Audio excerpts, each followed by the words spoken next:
सरत नाही माघ. अविनाश दादांना म्हणतात ठाणे जिल्ह्याचा ठाण्या वाघ. अविनाश दादांना म्हणतात ठाणे जिल्ह्याचा ठाण्या वाघ.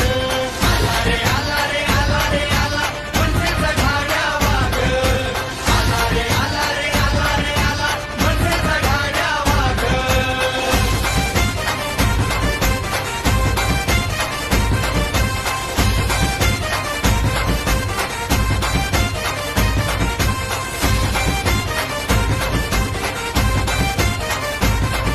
ठाण्यातून अविनाश जाधव यांची उमेदवारी मी आज जाहीर करतो.